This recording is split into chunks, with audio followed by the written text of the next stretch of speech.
Fresh money selling in streets of Bangladesh. Did you hear about this fresh note selling market in the world? If you didn't hear, today we are going to speak about the fresh note selling market in Bangladesh.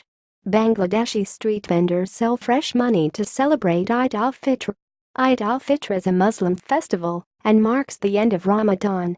Peoples are looking to buy the fresh notes for their Eid gifts at the end of Ramadan.